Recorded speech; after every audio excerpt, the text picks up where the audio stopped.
ብዙ ጸበል የሚያጠምቁ አባቶች ማስለፍለፍ ይወዳሉ። ሰይጣን ደግሞ መለፍለፍ ውሸታም ብዙ ባልና ሚስቶች በጸበል ተፋተዋል። ባልሽ መድኃኒት አድርጎብሻል፣ ጎረቤቶችሽ አይተኙልሽም። እነሱ ለጥ ብለው ነው እኮ የሚያድሩት። ይገርማቸዋል። እነሱ ለጥ ብለው ነው የሚያድሩት ለራሳቸው እንቅልፋቸውን እየጠጡ። ጎረቤትሽ አይተኛልሽም፣ ጓደኛሽ አተኛልሽም፣ መስሪያ ቤት ያሰሩባል። እነሱ ያስራቸውን እየሰሩ ነው እነሱ። በዛ ውስጥ ላይ ደግሞ ቢያሰሩስ አንተ ምን አገባህ? የሚጠብቅ አያንቀላፋም ተብሎ የለ እንዴ? እግዚአብሔር ይቀርብ እኮ ሀቤከ ክፉ ወደ አንተ አይቀርብም። ወይበው መቅሰፍት ቤተከ መቅሰፍት ወደ ቤተ አይገባም። እስመ ለመላእክቲሁ ይእዝዞም በእንቲአከ መላእክቱን ስላንተ ያዛቸዋል። ከመይቀቡከ በኩሉ ፍናዊከ በመንገድ ሁሉ ይጠብቁ ዘንድ ወበእዴሆሙ ያነሱከ በእጆቻቸው ከወደክበት ያነሱሃል ያነሱ ዘንድ ከመይትተአቀፍ በእብን እግርህ እንዳትሰነካከል ይጠብቁ ዘንድ መላእክቱን ያዛቸዋልና ክፉ ወደ አንተ አይቀርብም መቅሰፍትም ወደ ቤት አይገባም ተብሎ ተነግሯል። ናሁ ይደቅስ ወይነውም ዘያቅሞ ለእስራኤል እግዚአብሔርን የሚጠብቀው እስራኤልን የሚጠብቀው አያንቀላፋም ተብሎ ተነግሯል። ያንተ ጠባቂ አይተኛም፣ አያንቀላፋም፣ ጨለማ አይረታውም፣ እንቅልፍ አያሸንፈውም። ትናንት ይጠብቅ ነበር፣ አሁንም እየጠበቀ ነው፣ ለዘላለም ሲጠብቅህ ይኖራል። ስለዚህ እነንትና ባይተኙ ቢያሴሩ ቢያወሩ ቢስቁ ቢሳለቁ አንተ ምን አገባ? ስለዚህ እንደው የሚያጠምቁ ሰዎች ብዙ ጊዜ ጠቁም ያለሁኝ እኔ ሰይጣን ሲለፈልፍ ናውጣ ነው እንጂ የሚባለው እስኪ ዝርዝሩ ንገረኛ ይባል ነውር ነው። ሰይጣን ዝርዝሩ ብዙ ነው።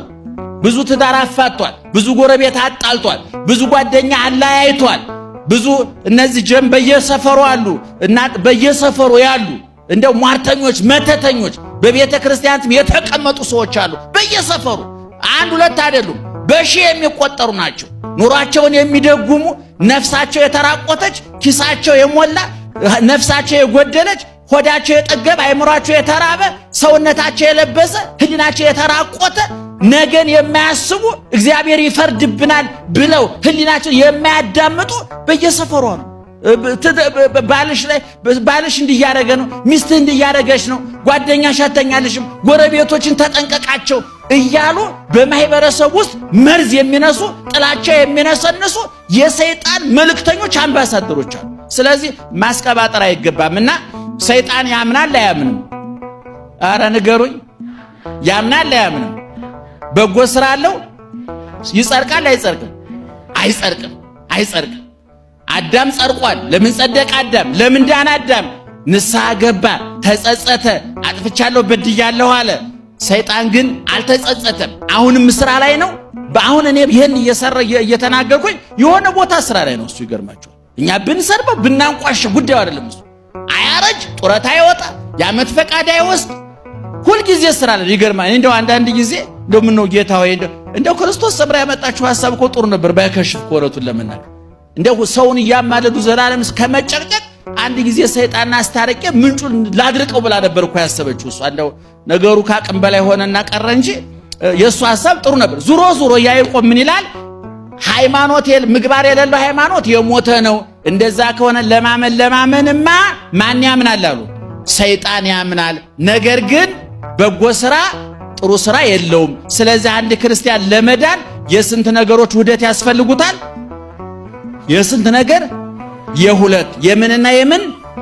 የምግባርና የሃይማኖትና ይሄው ያዕቆብ ሲናገር ምን ይላል? ወገኖቼ ታገሱ፣ ቻሉ፣ ጠንክሩ፣ በርቱ፣ ምክንያቱም የታገሱትን ብፁዓን እንላቸዋለን። ብፁዕ ማለት ንዑድ ክቡር ማለት ነው። ብፁዕ ማለት ስጋውን አሸንፎ ለነፍሱ ያደረ፣ በበጎ ስራ ያጌጠ፣ በምግባር በትሩፋት ያሸበረቀ፣ ለጸሎት የተጋ፣ ለምጽዋት የተጋ፣ ለደግ ነገር የተጋ፣ ዓለማዊ ምኞት፣ የዓይን አምሮት፣ የሰይጣን ፍላጎት፣ ፍትወተ ስጋ፣ ፈቃደ ስጋ ያላንበረከከው ታጋሽ። በመጽሐፍ ቅዱሱ የቅዱስ ጳውሎስ በገላትያ ደህና ዋላችሁ ሄዳችሁ እንዴ? እሺ። በያዕቆብ መልእክት በገላትያ 5:22 ላይ ያዕቆብ ቅዱስ ጳውሎስ እንደተናገረው ወፍሬውስ የመንፈስ ፍሬዎች አለና የመንፈሳዊ ሰው ፍሬዎች፣ የክርስትና መገለጫዎች። ምእመናን፣ አንድ ሰው ጥሩ ክርስቲያን ነው የሚባለው፣ ጥሩ ክርስትና አለው የሚባለው ሹመት የሳያመጻድቀው ሲሻር ያልተሳቀቀ ሲያተርፍ ያልቦረቀ ሲከስር ያልወደቀ የቀኑ የሌሊቱ ጨለማ የማይከብደው የቀኑ ብርሃን ያላሳበደው ዝና ሹመት መልክ ውበት ያላሰከረው ነገሮች ሁሉ እንደሚያልፉ የገባው ይሄ ምን ይባላል? ጥሩ ክርስቲያን ይባላል። እኛውን ጥሩ ክርስቲያን አለመሆናችንን የምታውቁት ትንሽ ኪሳራ ሲደርስብን ትንሽ የሚያስቀድሱ የሚቆርቡ ገዳማት የሚሄዱ ሰዎች ከሆኑማ ትንሽ ሱቃቸው እንደመክሰር ካለ ጌታዬ እንደው ወራት እየቆረቡ እያስቀደሱ በየገዳሙ እየተንከራተቱ እናንተና እኮ ያተረፉ ነው።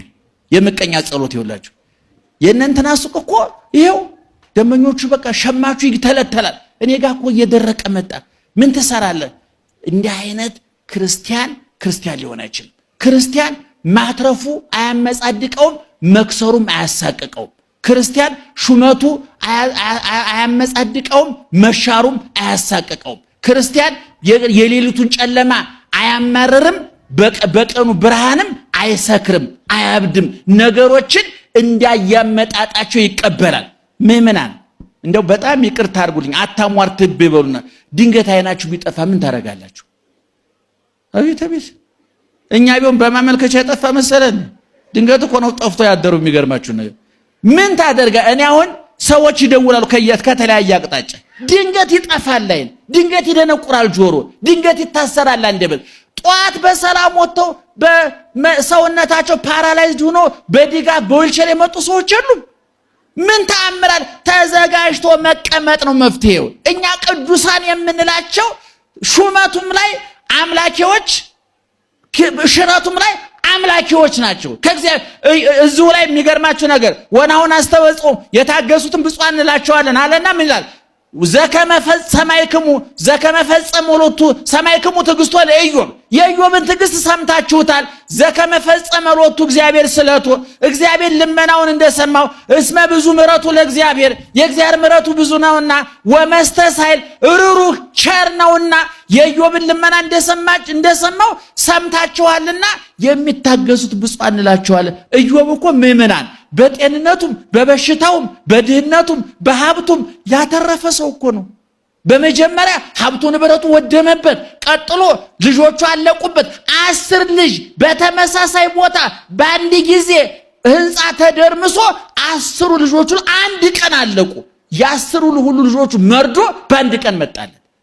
በደው ከዚህ ከራስ ፀጉሩ እስከ ግርፍ ጥፉ ድረስ በደው የተመታ በመግል ተዋጠ፣ በትል ተከበበ፣ ተላ፣ ሸተተ፣ ከረፋ። ይሄ የሚገርማ ኢዮብ የቀረው ይላሉ አባቶቻችን ሌላው ሁሉ ሰውነቱ አልቆ ከዚህ በላይ ይቺ ብቻ ነበር ልቡ ብቻ ነበር የቀረው ይላሉ። ከዛ አንደኛ ሀብቱ ንብረቱ ወደመ፣ ሁለተኛ ልጆቹ አለቁ፣ ሶስተኛ ጤናው ጠፋ ብቻ ጉንፋን እንዳይመስላችሁ ተቆራረጠ። እንደ ዋሃዘ ገላ እንደ የሚያክበት እጅ ስላልነበረው አመዱ ላይ ይንከባለለበት ትሉ ረፍት ነስቶት ይላሉ አባቶቻችን። ከዛ አራተኛ ሚስቱ ከዳችው። እንደምታውቁት ኢዮብ ዝነኛ ነው፣ ታዋቂ ነው፣ ባለሀብት ነው። የኢዮብ ሚስት መባል ለክብር ያገለግል ነበር። ያ ሁሉ ይጦሩኛል ያለቻቸው ልጆቿ በአንድ ቀን አመድ ሆኑ፣ ጠፉ። የምትመካበት ሀብቷ አመድ ሆነ። የምትመካበት የኢዮብ አካል ተቆራረሰ፣ ጠፋ። በዚህ ጊዜ ሚስቲቱ ምንድን ነው ያለችው? ኢዮብ እምይእዜሰ ባርኮሙ ለእግዚአብሔር። አሁን ነገር ሁሉ አልቋል። ካሁን በኋላ ምንም የቀረን ነገር የለም። እግዚአብሔር ካሁን በኋላ ምን ያደርግብኛል ብለህ ተፈራዋለህ? ማድረግ የሚችለውን ነገር ሁሉ አድርጎ ጨርሷል። ስለዚህ ስደበውና ሙት። ያዋጣል። አሁን ለምሳሌ በኬንያ መንግስት ላይ ብታመጹን ኢትዮጵያ ከገባችሁ ታመልጣላችሁ። በዚህም ላይ ታዝመው ኬንያ አንድ እግራችሁ ኬንያ ከገባ አመለጠ፣ በቃ አለቀ። እግዚአብሔር ላይ አምጾ ግን የትም ማምለጥ አይቻልም። የትም አሳዶ ይይዛል እግዚአብሔር። ይቅር በላይ ብሎ መለማመጥ ብቻ ነው የሚያዋጣው። ስለዚህ ትዕግስቱ ምእመናን ታጋሾች መሆን አለብን። መከራው አያሰቅቃችሁ፣ ተስፋ አያስቆርጣችሁ። በየቀኑ ጆሮአችሁ የሚሰማው፣ አይናችሁ የሚያየው፣ ልባችሁ የሚታዘበው፣ እጃችሁ የሚነካው፣ እግራችሁ የሚራመድበት ሁሉ ነገር አሰቃቂ ሊሆን ይችላል። ቅድም እንደተናገርኩት የታገሱት ግን ምን እንላቸዋለን? ብፁዓን እንላቸዋለን። እኛ ለሰማዕታት፣ ለጻድቃን፣ ለመላእክት፣ ለእመቤታችን ጭምር ለቅዱሳን ጽላት የቀረጽነው ቤተክርስቲያን ያነጽነው ገድል፣ ድርሳን፣ ተአምር የጻፍነው ጸበል የፈለቀላቸው በስማቸው ፈውስ የተደረገላቸው ሰዎች መከራውን የታገሱ ብፁዓን ናቸው። ረሃቡን የታገሱ፣ ጥሙን የታገሱ፣ ብርዱን የታገሱ፣ የተገፈፉ፣ የተገረፉ፣ የታረዱ፣ የነደዱ፣ የተሰደዱ